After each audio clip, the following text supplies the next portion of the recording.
Hi everyone, it's Yoshka and welcome back to my YouTube channel.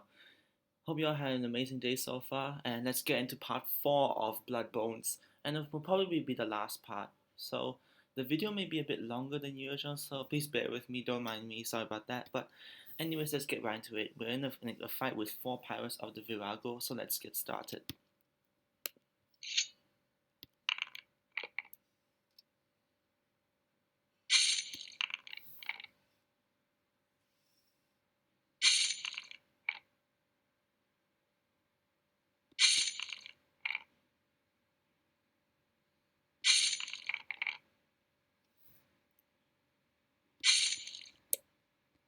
That's only one of them down. We still have 3 more.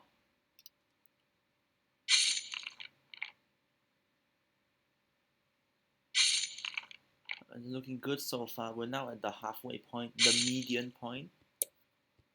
Oh, this guy has a higher skill, and yet that's a hit to us. That's okay, I will just sit on this. Oh, that's a draw. No, that's a solid hit. So is that.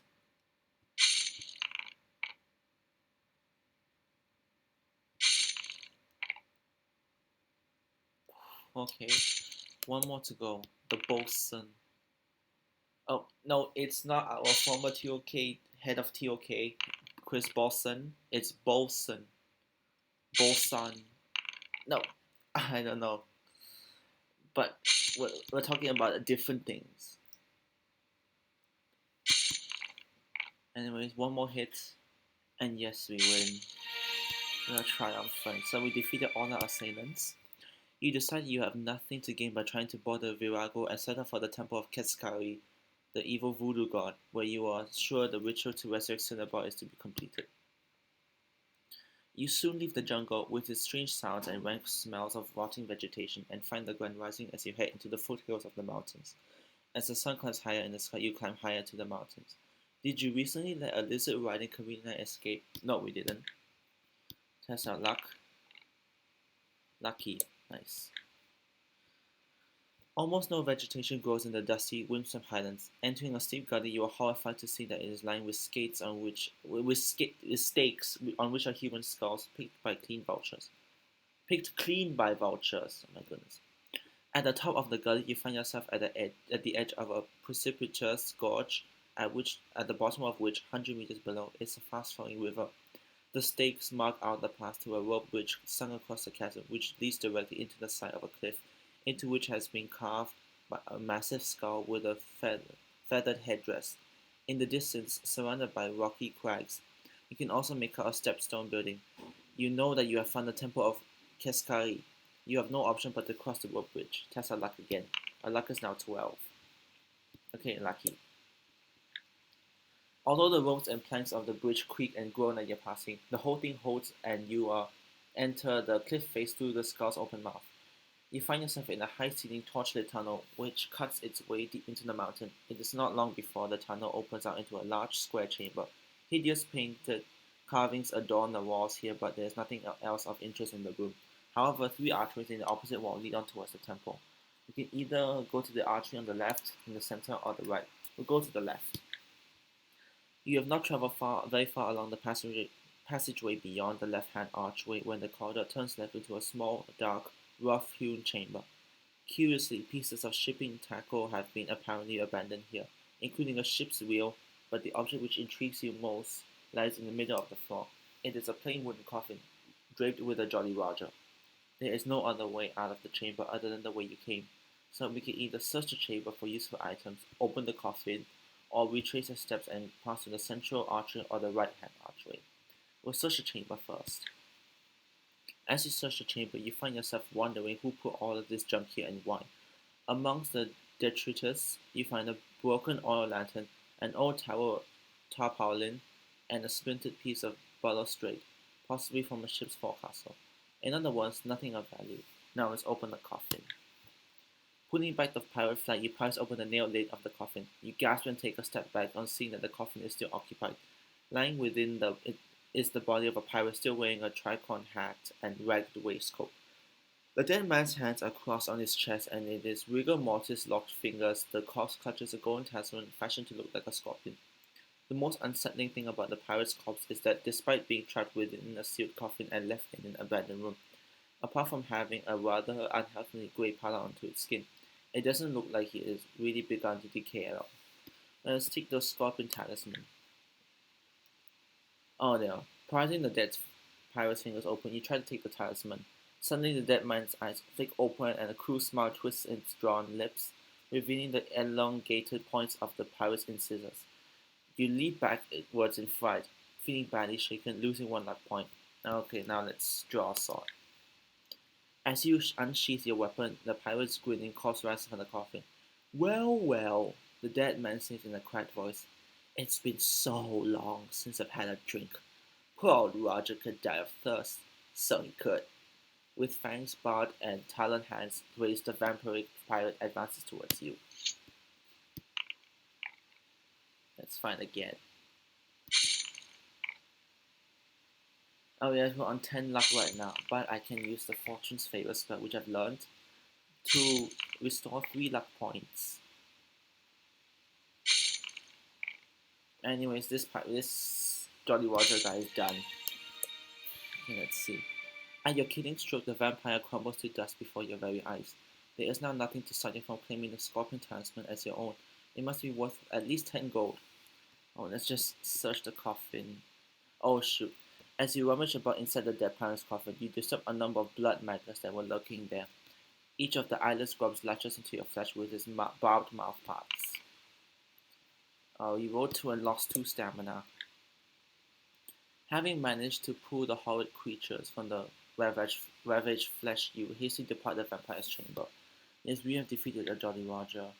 Oh, then what happens now? You slowly become aware of a flashing sun in the air behind you. You spin around to see a huge flying bat flapping towards you. It is the spirit of the vanquished Jolly Roger. The vampire has returned to feast on your blood so that it might restore itself to its previous undead state. You're going to have to fight the bat if you are to escape this chamber. Now, only skill of 7 and a stamina of 5. You can easily defeat him. Yep.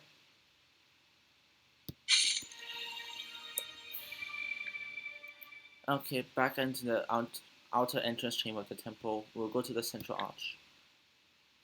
The tunnel you find in yourself has been cut from the bedrock of the mountain itself. Creeping through the gloom, you hear a skittering sound ahead of you. Then 3 stunted figures appear to coalesce from out of the darkness. At first you think they are tribesmen, but when you realize that there is something horribly wrong. The pallid grey flesh, the sightless white eyes, the slighted expressions. These tribesmen are already dead, have been brought back to life by some unholy power, and you're going to have to fight them. Now, we don't know the Voodoo Vexor spell, and we don't have dust from Madame Galbo. So let's do the traditional, conventional, old-fashioned way of using sword.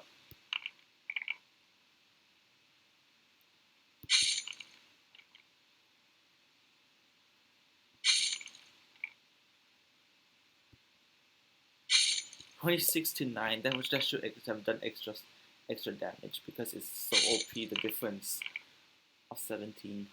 But no. Anyways, we win. Leaving the zombies' lifeless bodies, you continue further along the passageway, only to discover that it reaches a dead end and a rockfall. It looks like the cave-in happened fairly recently. There seems to be no way forward, so you return to the temple entrance and let's go to the right arch. Passing under the archway, you find yourself following another tunnel even deeper into the mountain. Then there's a click as your foot touches a fixed stone, and for a split second you wonder if you made a mistake. Reacting instantly, you throw yourself forward to avoid the trap. And we're lucky. No, but our luck is 9 right now. So let's use Fortune's Favor. Yeah, we lose 2 stamina for that, but it's okay. Poison darts shoot out from the walls just above your head, missing you by millimeters. You were lucky this time, but from now on you have to be more careful. Continuing along the passageway, you follow it as it turns right and reaches a junction. The passage you are in soon comes to a dead end in a chamber in which is the bizarre statue of some kind of lizard. The new tunnel bends round to the left after a few meters and you cannot see what lies up along it. We'll enter the statue room. The bronze-like iguana-like creature, green with age, stands 3 meters tall on its hind legs, with its mouth open, and has sparkling diamonds for eyes. Apart from the whirring bloodstains on the floor, there is nothing else of interest here. We can either leave the chamber or prize the diamonds. We're gonna leave the chamber. The new tunnel leads you through an archway and into the great cavern. The path you are on curves around the side of the abyss, descending slightly as it does so. Peering over the ledge, you can just make out the jagged stalagmites on the bone-littered cavern floor. It's like spikes. Briefly, you step onto the path. Instantly, you feel it giving way beneath your feet and you start to run. We rolled a 5. If we rolled a 1, that means we died. Resounding booms echo around the cavern as the ledge falls away behind you onto the rocks below. Around the bend, you see another archway in the cave wall. With one final spurt of energy, you throw yourself through it into the passageway beyond. Having recovered your breath, you must choose whether to go right or left. You're not sure, but you can hear faint cries for help on the left. Let's go to the left. You pass several recessed grille doors through which are cramped, dank cells and their only inhabitants creeping, slithering things and the younger bones of former prisoners. At the end of a passage, you enter a large cave-like chamber with more doors leading from it. However, standing on guard are 2 peculiar figures. Their flesh is grey and withered, and their faces are covered by primitive tribal masks.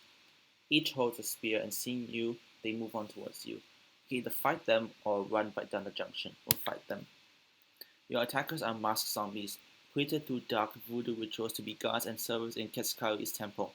The zombies thrust at you with their flint spears as you unsheath your weapon. Let's go again. And again, this video may be a bit long, will be a bit longer because I want to finish Bloodbones in just 4 parts so I can start on something new in the series. So please forgive me for it. But anyways, if you do still enjoy the video, do leave a like. It will really mean a lot. Thanks.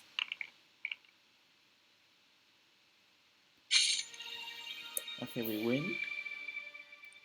At last, the zombie slumps to the floor. You hear a voice. So as the last zombie slumps to the floor, you hear a voice calling for help in some strange tongue, but one that you understand from one of the cells. Let's see who is there.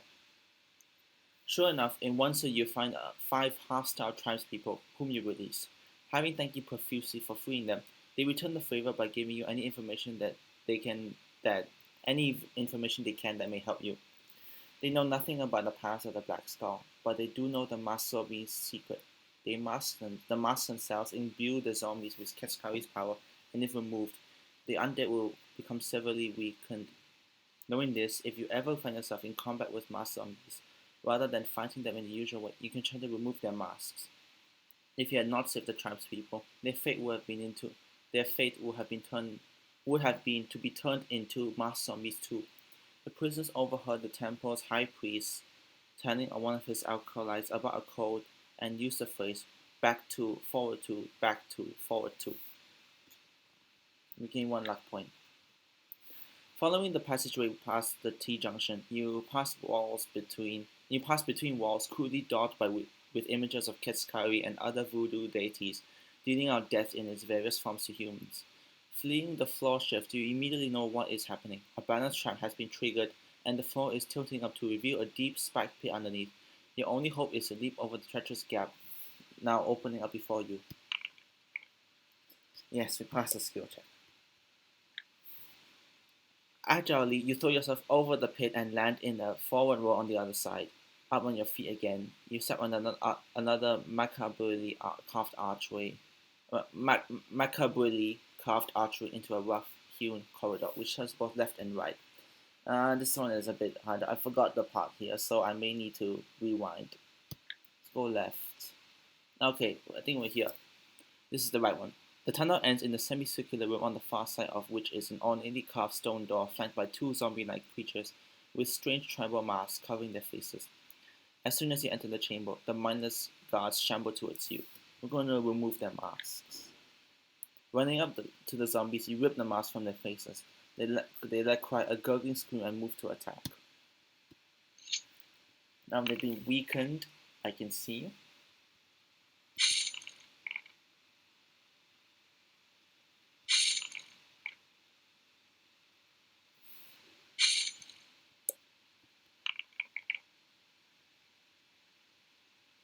That was a close one. But this one is definitely not a close one. Yep, you win. With the zombies disposed of, you can now see that the intricate carving on the stone door is quite clearly a puzzle of some sort, which must be linked to opening the mechanism somehow. Let's see. Studying the carving, you deduce that the inscription around it reveals how to open the door. Remember what the tribesman told you.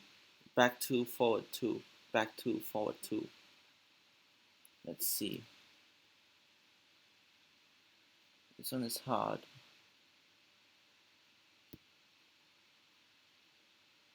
The hidden number.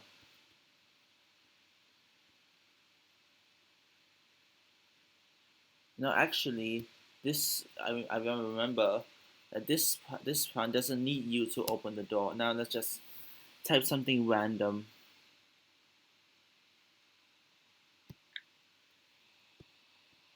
Let's just try 202. Wrong? Never mind. The tunnel winds ever onwards under the mountain. The monotony of the passageway is finally broken when you come to an alcove in the left-hand wall. In the alcove is a bowl of smoldering incense and flower petals. The aromatic smoke billows out into the corridor, and as you smell it, you begin to feel lightheaded. We can either walk through the smoke or hold our breath. Passing through the sweet scented cloud, you follow the passageway until you reach a wooden door in the right-hand wall, barred from the outside. Let's open the door. Oh, opening the door, you see a small room with a straw-covered floor and face the full fury of the beast imprisoned within. The result of some perverse voodoo ritual. One is a large fanged bristol-backed pig, and the other a mutated two-headed crocodile, not distinguishing the difference between you and their incarcerators. The enraged animals attack on sight.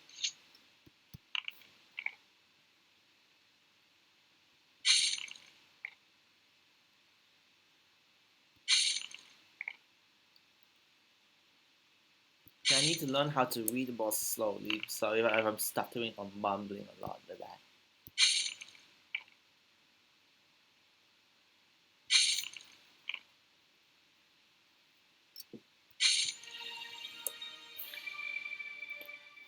Continuing along the passageway, eventually you reach the entrance to a vast, well-lit chamber. At one end of the cavern is a man, dressed in black, flowing robes, and with a headdress of crow's feathers, is chanting a spell over the corpse of a tribesman lying on a large stone slab.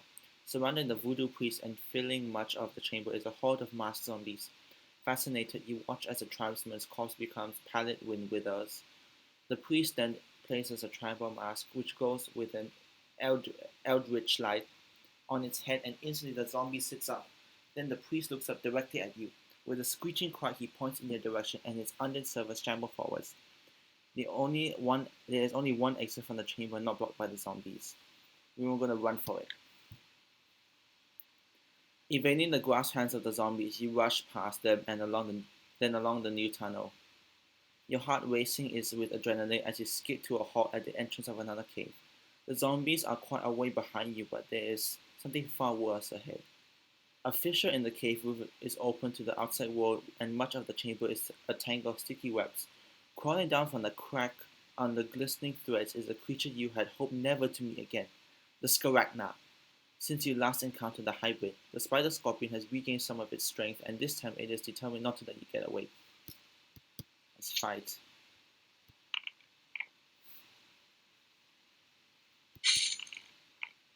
Oh dear, that's a hit to us. That's a clean hit. But we're on 15 stamina. The Scaragna is only on 4 right now. One more hit. Bye bye. Bye bye, Scaragna.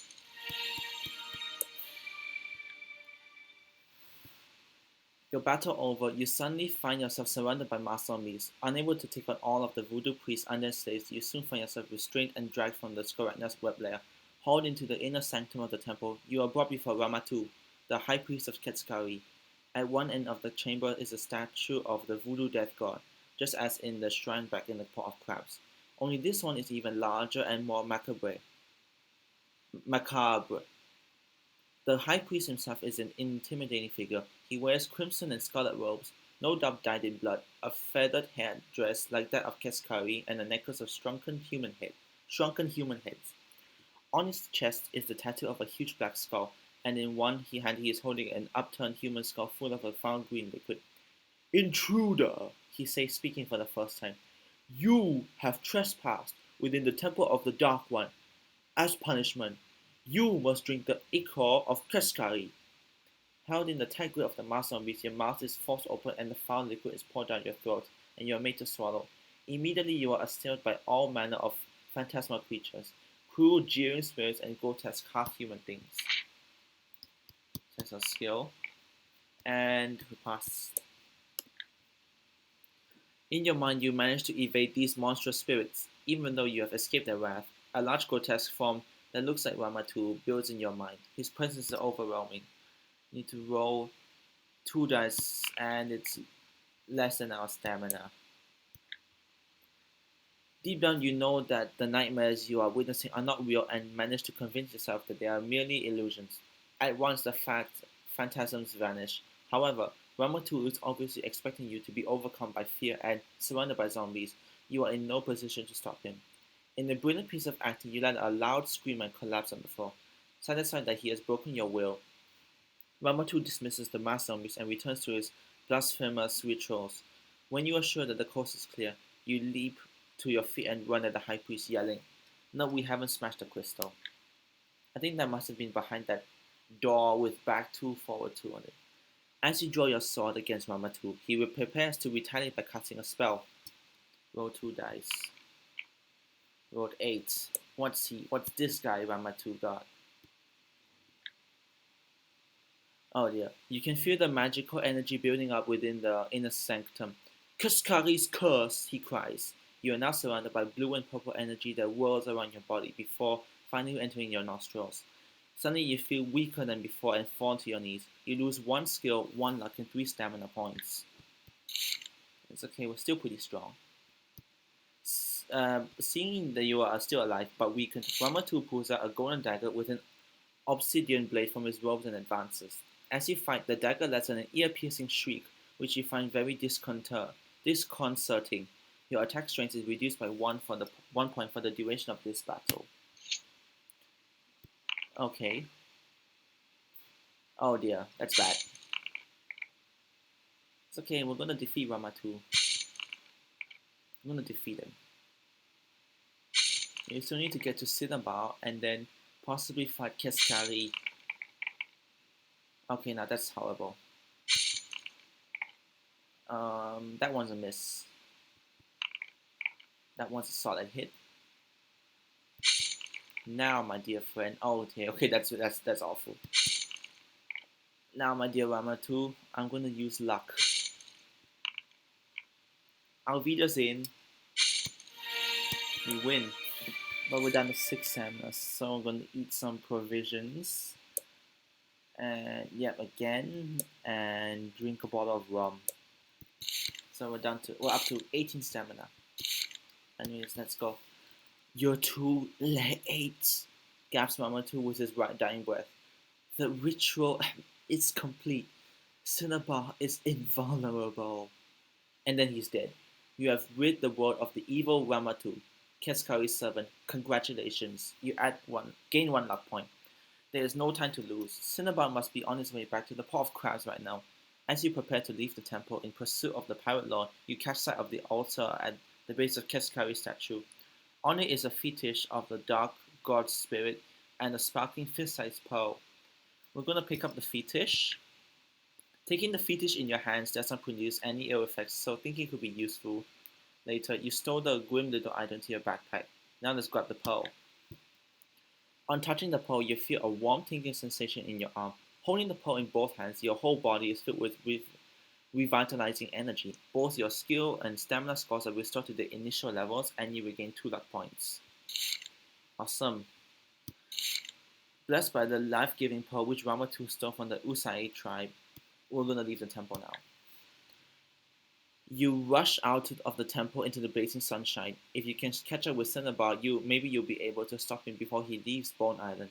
Running as fast as you can, you hurry through the hills to the lagoon and lose one stamina point due to this strenuous exercise. You reach the bay, and as evening approaches, just in time to see the Virago disappearing towards the horizon on the open sea. After all your efforts, you are too late. If you have recently lifted the curse from a ghostly ship, oh yes we have. You collapse on the sandy shore, utterly crestfallen. So near and yet so... Wait, what was that sound? It was like the blowing of the wind in a ship's sails, but there is not even so much as a breeze. You look up there, you look up, and there, gliding into the lagoon, is a battered, storm-racked vessel, the Sea Maiden. As soon as you are within earshot, the ghostly Captain Valliard calls to you from the deck. Do not worry, my friend. Cinnabar has not thwarted us yet. Come, join us. In no time at all, you are on board. The Sea Maiden sets off at once. The ghost ship travels at an incredible rate of knots, flying over the waves as it chases after the Virago. During the exhilarating voyage, Valliard explains his crew's continued presence on the ethereal plane. It was Cinnabar's pirates who slaughtered my crew and I, damning us for all eternity. Now there is a chance to be revenged and restore the cosmic order. And then in the mid-ocean, the pirate's galleon comes into view. As you watch, a ball of burning pitch shoots from the Virago at the Sea Maiden, and it is dead on target. Test your luck. Lucky. The fireball crashes into the deck, smashing a hole in the rotten planks, but still the phantom vessel skims onwards over the sea. The Virago cannot outrun Valliard's craft, and before the pirates really know what's going on, the undead crew of the Sea Maiden, followed by yourself, are boarding the galleon. Battle immediately ensues as the undead sailors avenge themselves on Cinnabar's cronies. We roll a 4. An undead sailor falls before you, felled by the mace of a tall figure, clad entirely in spiked armor. The silent Chaos Champion joins Cinnabar's crew to help him serve his dark masters better by spreading evil throughout all Rattlestone. Your blows will only cost the champion 1 stamina point of damage due to the protection of his armor, but if the warrior strikes you, he deals 3 points of damage. 3 stamina points of damage. That's okay. We can defeat him, I hope. It's just going to be double the amount of attack rounds needed to defeat him. But we got this.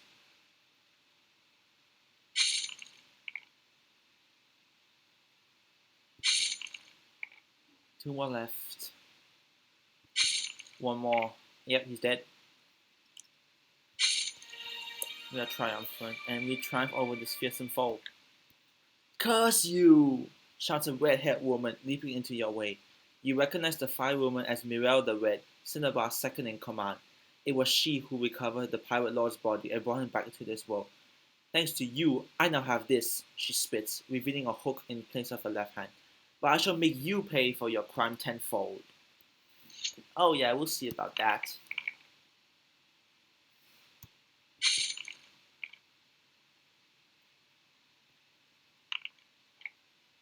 And we're near the end right now. We are near the end. After Mirelle, I'm very sure the next person we're gonna fight is Cinnabar.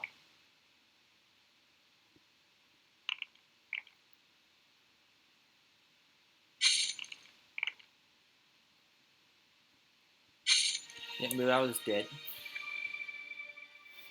The mass of fighting bodies parts, and there stands your quarry before you. Having fought your way past his lackeys, you are now face to face with Cinnabar, old Bloodbones himself, at last. But he is no longer the undead horror you encountered beneath the pot of crabs. He is now the debonair, handsome pirate lord he was before his death. Springing like a panther, you sprint across the deck to reach Cinnabar. At the same time, the pirate captain raises a small crossbow and fires. And we pass our skill check. You dodge the bolt and prepare to attack. Right there is Cinnabar himself, with his parrots. The evil Cinnabar draws a gleaming cutlass from its scabbard and with a roar engages in you in combat. At the same time, the pirate lord's manky parrot flies from its perch on his shoulder. That's right, Jezebel, laughs Cinnabar. Go for the eyes. As you are being distracted by the parrot, you must reduce your attack strength by 1 point for this battle. Okay, let's go, Cinnabar.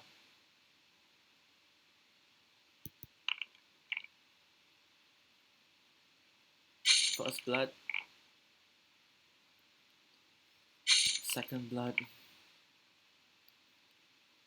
Okay, now let's see what other weapons we have. We have a throwing dagger. It automatically wounds Cinnabar and increases his standard by 2 points. Yep, he's now down to 8. Let's continue the fight.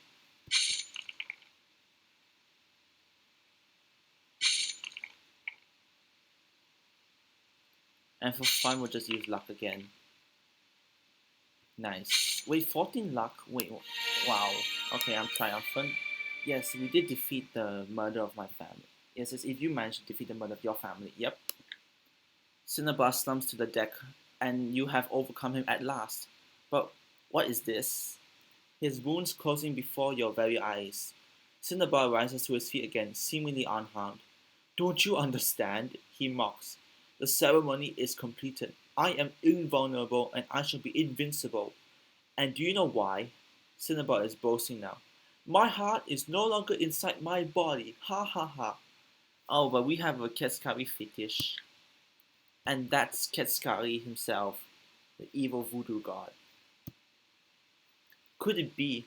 Hastily you pull the tiny grimacing idol from your backpack, and you know that you are correct in your assumptions by Cinnabar's reaction. His heart is actually enclosed inside the fetish of the voodoo death god. What are you doing with that? The pirate lord gasped in horror. Look, I'll give you anything you desire. Gold, jewels, why even a pot of crabs if you wish. But only please spare me. Cinnabar has shown himself to be the pitiful coward he really is. The only thing he owes you for the slaughter of your family is his death. Hurling the fetish onto the deck, you smash it open and pierce Cinnabar's heart with the tip of your sword. With a spine-chilling wail, Cinnabar collapses in front of you, dead. Immediately his flesh starts to decay, dissolving into a grey-green sludge as it drops from his bones, which in turn crumble to dust. Soon all that is left of the foul pirate lord are his clothes. The butcher, known as Bloodbones, is truly dead at last. You regain one luck point. Suddenly, a cloud of thick black smoke starts to pour from the shattered pieces of the broken fetish. The vapor coalesces and then solidifies before you into a terrifying form. The true source of Cinnabar's power is manifesting itself. Standing where the pirate fell is a grotesque creature with a withered skeletal human body and a grossly overlarge skull-like head, adorned with a feathered headdress. At the death of his servant, Keskari himself has come to seek your demise. Well, we're going to use something against this horror. We have a blue gem. The ward you have chosen is in fact a spirit jewel, which has the power to drain the unearthly energies of the denizens of the ethereal plane. Keskari's skill is reduced by 3 points and his stamina by 6. You also regain 1 luck point. What sort of weapon are you using? And we have a bone sword. You raise the large curved blade and above it you raise the large curved blade above your head. This is a typing word, it's above your head, and ready yourself for action. Do you know how to awaken the power within it? Yes, release the weapon's magical energies now. Night Death, aid me now, you cry, and the bone blade bursts into flame. Screeching, Keskari attacks. The voodoo death god is actually a powerful evil spirit, a manifestation of the souls of all those transformed into zombies by the evil Ramatu and those killed by Cinnabar. Do you have a wristband of white feathers given to you by the Osai people? It is magical and will increase your attack strength by 1 during the fight against Keskari. Do you possess an ivory lion charm? It is an artifact of great power and will provide some protection against Keskari's power. Each time Keskari wounds you, his dark powers will drain 3 points of stamina instead of 2, unless you are protected by the ivory lion charm. We only have the wristband of white feathers. You turn towards the fearsome death god, hefting your flaming bone sword, readying yourself for the most dangerous battle of your life. Time for the ultimate fight against Keskari. If it weren't for the blue gem, his stamina will be 18 and his skill will be 13. But nope, we've managed to weaken him a bit by a tad. This is the ultimate battle, and it's looking pretty steady on from now. Let's use luck, and yep, Cascari is going down, but wait, I have Bolaran, the one given by Queen Zitia. It causes 4 points of stamina, and Cascari is dead. Hey, he's already dead. Bye bye. We managed to overcome all the odds and defeat the all-powerful spirit, aka Cascari. At your killing blow, Cascari's rapidly decomposing body is engulfed in flames. Looking about, you see that, having lost the leader and witnessed the defeat of their god, the pirates are running around in disarray and have almost been suppressed by the undercrew of the Sea Maiden. Your attention is drawn to Cascari's corpse by the raging fire that has now spread to the deck and mast of the Virago. Hurry, my friend, calls Valliard. We're done here. Fleeing the pirate vessel with the rest of Valliard's crew, once you are back on board the ghost ship, you watch from a safe distance as the galleon is consumed by flames and then finally sinks beneath the waves.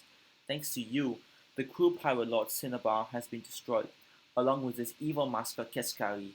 The pirates of the Black Skull are no more. Your homeland is safe. As the sun sinks towards the horizon, tinging the western ocean is a brilliant orange. You gaze out across the watery expanse deep in thought. You are stirred from your reverie by Captain Valliard as he joins you at the prow. We must depart from this world for good. Before we must depart this world for good, may I pay you one last service of freeing us from our unending torment by taking you to some port? He asks.